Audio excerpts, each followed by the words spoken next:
Hey traders, Raghee here with a follow-up from Friday's SPX walkthrough because we want to see, hey Rag, okay, on Friday we had a choppy day, but today wasn't really that choppy. Did that formula of the hourly price movement range, volatility, support, and resistance, and the daily price movement range, support, and resistance, how did that fare today with a far larger move than we saw Friday, than we saw on Monday? So let's take a look. Anytime we have a strategy, we need to test it in all the different seasons of the market and all types of price movement. And until we've done that, we really shouldn't turn the corner and say, hey, this is going to work. So the question I have a lot of times is, Rog, do you back test? Never. I forward test. In other words, we put the trades on to see what the result is. And we have a basic litmus test for how many trades we like. For me, I look at time, minimum 6 months. And usually I don't like to unveil a new strategy or indicator or anything until after a year of just pounding it and trying to break it, not trying to prove it, trying to disprove it, right? And so when you get hundreds of trades in, now you have a sample size of what's real. So we're kind of on that path, and let's follow up Friday's video with this one. All right, so with that lead up, it gives you a really good idea of where we are. This is today's S&P futures. So the first thing to follow up on is, okay, Rog, if we're looking at the ES, what two time frames are you looking at? This is the 5-minute chart, and this is the hourly. The 5-minute chart is where I'm looking for my entry trigger, and the hourly is where I'm, for the most part, looking at targets. Now, if you are an SPX trader, the hourly for the targets is going to be particularly of interest. Okay, if you're a micro S&P, S&P mini, or SPY trader, the at or even slightly in the money options for all those three are very affordable, where you don't have to go out of the money. So SPX is a little bit different, where a lot of traders do have to go out of the money. We'll tackle both those in this video. So first of all, Rog, how do we get in, right? The fill starts the whole process. Follow through is what pays us. You can see that right in here. And you'll see I put the alert that we set up in the room in this corner as well, so everyone can see the way we think about SPY. Notice that we're looking at the 536 SPY calls, but I could also look at the 5400 level of the ES. I could look at the futures contract. So you can see how early in the morning we set this up, and we continue to fine tune it, both the SPY and the QQQ for that matter. And by the way, both the SPX, the SPY, the MES, and the ES, all of them have options. So keep in mind as well, I'm talking purely long calls and long puts. So right in here, you can see we got down to the hourly price movement range, and you'll see this wick in here. So this is very much, if you're kind of visualize the way in which I think about trading, it's absolutely this image right here. We're waiting at the plate. I love this image.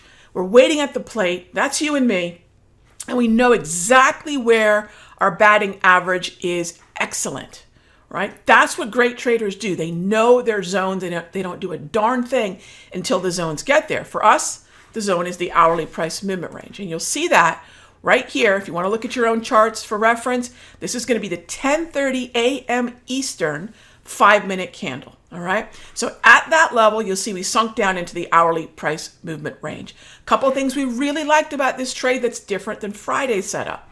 We were already above the previous session close. We're far more in a bullish territory around the anchored VWAP, and it was a more bullish to neutral environment as opposed to what we had on Friday, which was sinking into the hourly price movement range and a little bit of bearishness. They both work, but this is far better. Right? So if you're saying, Rog, what's textbook? Today's example is far better. This is really a textbook example.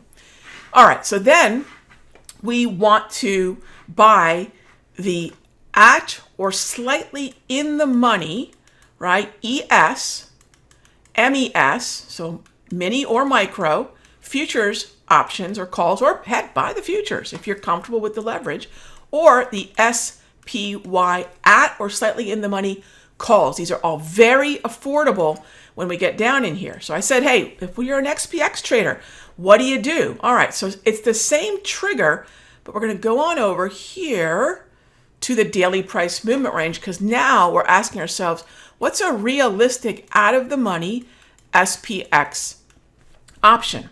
So it's very simple. This trigger right down in here, and notice all of this is on the ES. Rog, why are you looking at the ES? This is trading nearly 24 hours a day. It's actually a 24-hour, not 24, but it's almost a 24-hour market. That means when we ring the bell at 9:30, I'm already seeing my hourly price movement ranges, my candles, my indicators calculating actively. So I have a read before the bell, and I certainly have a read at the bell. And it's a great advantage for those of you trading any of the variety. And by the way, I don't want to leave the XSP out. It just usually doesn't click in my head immediately. But yes, the XSP would be valid here as well. So there's your out of the money. What we want to do is focus on the out of the money strike somewhere in the gold zone. So obviously, the lower edge is going to be more expensive. The center of it will be a little less expensive. And the outer edge of it would be the least expensive. So yes, you could have been looking at SPX up above 54.30. I do, even though we're in the first and second standard deviation today, please don't presume this. That's a gift. So now the 54.20, the 54.30s, these are in the money in a big way. And if you trade ES, MES, SPY calls, or SPX, you know that once you're in the money and pretty well in the money, this is now a monster trade. But please don't start with the assumption that we're going to go to 54.60 or 54.50. That's too far out of the money, and you're going to need an outsized move to get that option in a nice profitable level before the time decay of a 0 days to option expiration issue. Now look, 0 DTE is going to apply to SPY and it's going to apply to SPX. So we want to think about an early trigger and we want to see it profitable as we get closer and closer to the end of the day. Right now, it's 3:21 p.m. All right, so now what? Okay, so I've picked my out of the money strike where it's affordable. I know my trigger. Now leave it be. Here's where it gets tempting. Here's your trend, right? Up. Candles, green. The tempting thing sometimes, if you miss this, let's say you miss this, the tempting thing is, well, let's buy puts. Please don't. This is a strong day. It's a day that's showing us all the bullish indicators. Please don't try to pick a top. I know it's tempting, but don't do it. The other question I get is, Rog, in this area, I get that you're telling me to go long calls. Absolutely. I love a directional long call play like this. But if you're a fan of selling premium, remember, you can also short the put and take advantage of the expectation that not only are we going to move higher, but that the time decay is going to continue to erode the value of the option. So I'm hoping you're starting to see the value in setting it up with this. Hourly price movement range on the 5, daily price movement range on the 1 hour. And here's just another example of, even a better example than Friday, because we were above the previous session close. And there you go. And that's what we're looking at for a move like this. Please don't expect those outsized moves. If you get them, it's a gift. And then as you can see here, it's 23 after 3. That's where we want to remember, all right, that time decay factor for the SPY, for the SPX, is starting to kick into gear. All right, so I mentioned a couple strikes, and you might say, all right, Rog, but that doesn't sync up with the SPX. What would the strike for the SPX be? So you can see here we sunk down into 53.80, right? And so when we sunk down there, I'm going to go grab, so let's do this. And I mentioned we can grab anywhere from around 54.10 to say 54.30. And these are 5 wide, so we can go grab, in this case, 53.15. Yeah, 53.15 if you'd like, up to even 54.35, right? If you want to be kind of on the outer edge, right there at the upper edge. But let's grab something in the middle. Let's not go too cheap or too expensive. Let's grab the 54.20s. And let's see what the 54.20s did today. So what I'm going to do is I'm going to go grab the 54.20 option prices on the SPX. This is really easy. TOS lets you graph the value of the option so you can kind of see what we've done today. So this now, we've gone from the ES, I've shown you where the SPX target out of the money strikes would be, and this is the value of the 54.20. I just picked the middle of the range. I didn't go to the very lowest. I didn't go to the very highest, right in the middle of the range. So at 10:30, you can see here, these things were trading, let's even call it a little bit more. It's $1.61. Let's say you got a $1.81 or a $2 fill, right? for whatever reason, maybe the spread, whatever. So let's call it $1.81, $2. Yeah. So what do we do now? We leave it alone until what? It reaches that gold zone, or at least gets close to that gold zone. You can see what it's done all day. This is a monster trade, not because we're over leveraged, but because we waited for price to sink into a level of support, and then we've tactically looked at historical volatility to find the out of the money. Gang, these past 2 videos I've been sharing because a lot of folks send me emails about how they're struggling with their S&P trading. Any variety of which, S&P, MES, right, ES, SPY, SPX, XSP.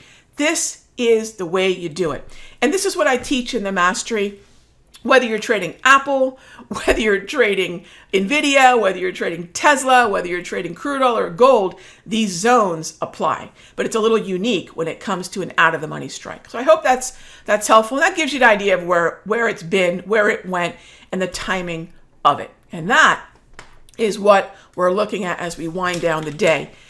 And if you looked at the day trading clock conversation that we touched on in the previous video, time of day matters, right? Not only does it matter that we're going to have certain FOMC members speaking like we did today with FOMC Bostic, but there's a natural rhythm to every day. And we use that rhythm to our advantage. Hope this helps. Hope this is a good follow-up. We took a very narrow ranging day example from Friday, and today we've got a second standard deviation move on the S&P. It's the same process. Hope that helps. I'll see you in the next update. Hey traders, Raghee from Simpler Trading. Thank you so much for watching this video. Be sure to leave a like and a comment below. And remember, subscribe and click the bell icon so you'll get notified of the next update. And when you're ready to join me for live trading, be sure to head on over to simplertrading.com. I'll see you in the next update.